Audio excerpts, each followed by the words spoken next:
Hi all, welcome back to my video.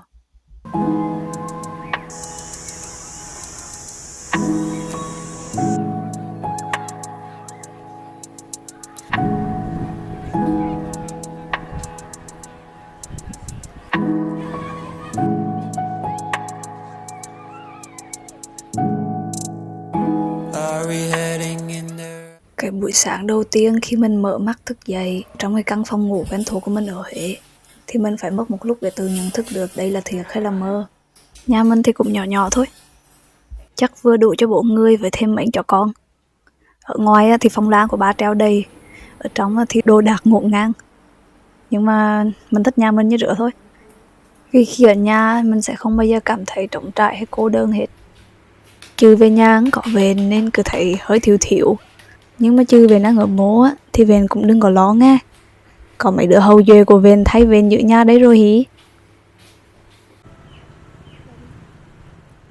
Từ khi bước chân vào trường quốc học á, thì mình biết là cái lớp mình sẽ hiếm khi có cái chuyện họp lớp đông đủ sung túc. Tại vì mỗi đứa một cá tính mạnh, cho nên mọi người thích bay nhảy lung tung. Nhưng mà lần đi về trường mà không có tụi bay á, thì tao thấy trường không phải là của tao nữa.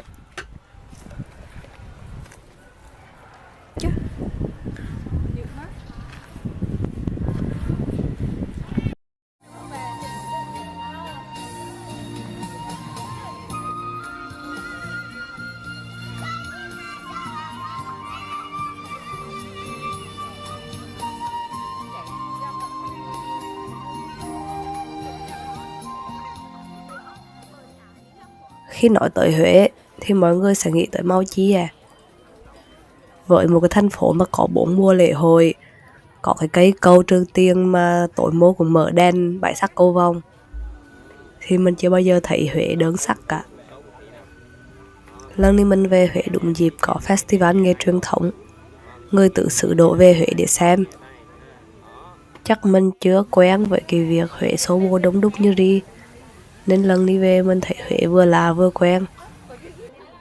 Đối với một nơi có lăng tẩm đền đài này, có sông núi này, có biển, có hồ này, có rừng này, thì người ta đổ về đây du lịch thì cũng là một điều hợp lý thôi.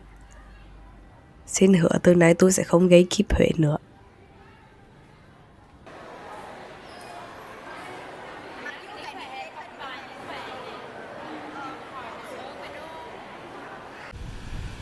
Một trong những cái thay đổi ở Huế mà mình thích nhất là ở bãi biển Thuận An. Tại vì bữa nay biển sạch mà đẹp lắm. Cỡ cách 5-3 mét là lại có một cái thùng rác. Bình thường mình đi biển có ba mẹ, xong ngồi nhà hàng có bóng râm quen rồi. Lần đi có mỗi 2 đứa thôi. Xong tụi mình vứt đồ ở trên cát xong nhảy xuống biển tắm. Cái về nhà sầu riêng bị cháy nắng đỏ hết lưng với 2 bên vai.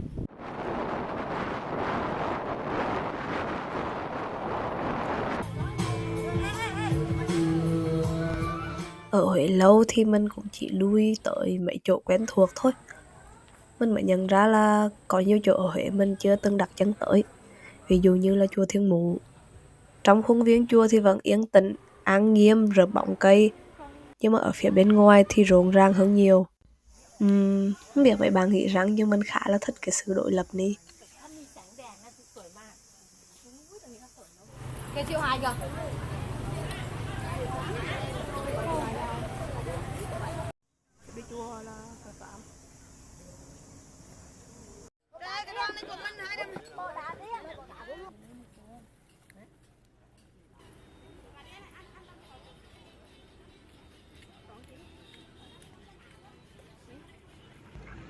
Lên chùa Thiên Mụ á, mọi người không chỉ có thể tham quan ngắm cảnh hay thắp hương ở chùa, mà mọi người còn có thể vừa ăn đồ hũ vừa ngắm hoàng hôn ở bên bờ sông Hương, hay là chèo súp, hay là thuê một chiếc thuyền rồng để đi ngược về phía cầu Trường Tiền.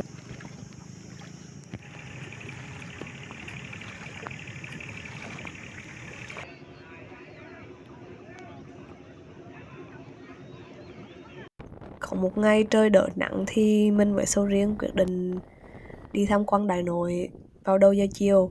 Cái tụi mình tin tưởng mấy anh Grab dữ quá, đặt 2 chuyến Grab bike. Cái anh Grab chở Sầu Riêng á, chở hắn ra phía sau Đại Nội ở đường Đặng Thái Thân xong vứt hắn đứng đó. Sau khi loay hoay tìm nhau tận 1 tiếng thì tụi tôi cuối cùng cũng đoàn tụ.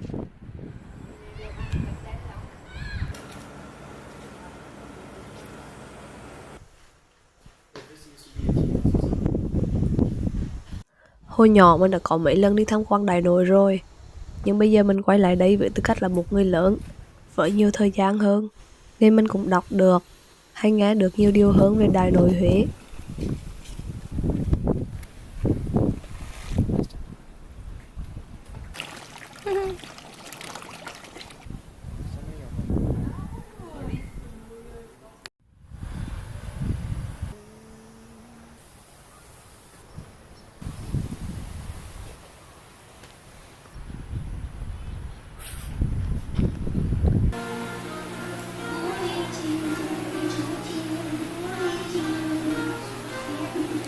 Trong cái chuyến về nhà lần đi của mình thấy mình cực kỳ may mắn. Mình được chứng kiến nhiều sắc thái thời tiết của Huế, từ cái nắng cháy da cháy thịt này cho đến cái tiết trời quang đãng mát mẻ này, đặc biệt là mấy trận mưa ra mùa hè, vừa nắng hạt mà còn vừa dai dẳng. Mưa chi mà tận 3-4 tiếng đồng hồ sau mới tạnh, bởi rất nhiều người nói mưa cũng là một đặc sản của Huế.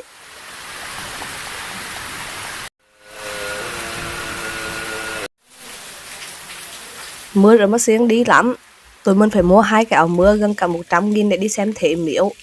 Đây cũng là cái công trình cuối cùng của Đại Nội Huế mà tụi mình chưa tới tham quan.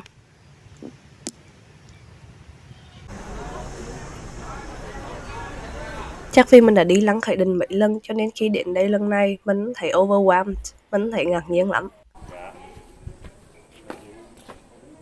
Mình vẫn nghe ngóng được một vài câu chuyện thú vị về vua Khải Định từ những cái đoàn du lịch có hướng dẫn viên. Vì mùa lễ hội vừa mới qua nên câu ngói Thanh Toàn dạo này có vẻ hơi im ắng, nên ba mình và Sầu Riêng đã ghé vô nhà trưng bày Đông Cú gần đó để xem có chi thú vị đáng coi không. Kiểu mình rất thích cái bài hò giả gạo ở trong nhà trưng bày luôn á. Cái tình huống rất là đời thường luôn, nhưng mà nghe dễ thương dễ sợ. So với Lăng Khải Định nhỏ nhưng mà cầu kỳ hoa lệ thì Lăng Tự Đức được xây ở một khuôn viên lớn hơn, thoáng đãng hơn, có sông nước, có cây cối, tạo nên một cái tổng thể nhìn rất là trữ tình, ít nhất là đối với riêng mình.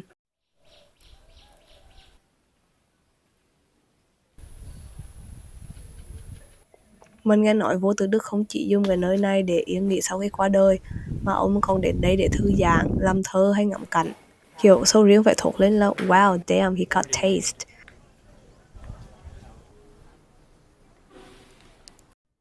Mình cũng thấy hơi buồn, tại vì ngoài cái việc mình thấy những cái di tích lịch sử này đẹp hay hùng vĩ thì mình không có một cái kết nối nào khác về mặt cảm xúc. Mình nghĩ là mình quá thờ ơ đối với cái lịch sử và văn hóa Huế. Mình xin hứa là mình sẽ tích cực học tập và tìm đọc tài liệu về văn hóa và lịch sử Huế, để lần sau khi trở về mình sẽ cảm thấy kết nối với thành phố này hơn bao giờ hết.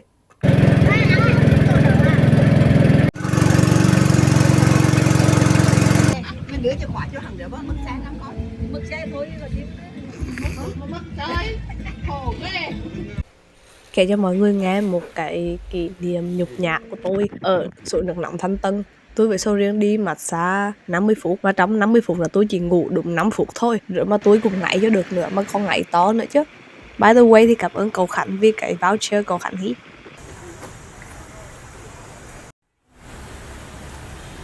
Mình gặp mấy người bán vé được thân thiện lắm ở Đại Nội với ở Lăng Khải Định. Kiểu mình show cho người ta cái passport có nơi sinh là Thừa Thiên Huế ra, xong rồi người ta còn hoành hoẹ là không có địa chỉ nhà đâu các thứ. Sầu Riêng còn hỏi mình là ủa rồi cái accent Huế của mi chưa đủ để người ta biết mi là người Huế à. Kiểu tự nhiên mình tức ngang á, không phải tức là vì mình phải bỏ thêm tiền để đi vô tham quan, mà mình tức là tại vì người ta nghi vấn cái gốc Huế của mình thôi. Trong khi cái chủ với cái dì bán vé ở cung An Định á, quá là dễ thương luôn. Dì kêu là xem giấy tờ chỉ để coi thử người ní có phải là họ hàng với ông Mô To ở trên sở không thôi, phải người quen không thôi. Xong dì còn hỏi là mình đi du học ở Mô mấy năm rồi mới về các thứ, kiểu dễ thương lắm. Mọi người còn nhớ có một thời gian mà mấy báo nước ngoài rộn ràng viết tin về một cái công viên nước bị bỏ hoang ở Huế không? Mình không nghĩ là cái công viên nước mà người ta đang nhắc đến là Hồ Thủy Tiên ở Huế. Tại vì mình vẫn cứ đính ninh trong đầu là Hồ Thủy Tiên vẫn đang hoạt động một cách bình thường. Mình vẫn nhớ hồi nữa cỡ lớp 2, lớp 3 gì đó, ba chở mình lên Hồ Thủy Tiên xem cá sấu, đi đập vịt. Mình còn mặc một cái áo Sakura thủ lĩnh thẻ bài với một cái quần màu tím màu hồng. Được tận mắt chứng kiến cái công viên này bị bỏ hoang tới mức như rắn thì cũng hơi buồn thiệt.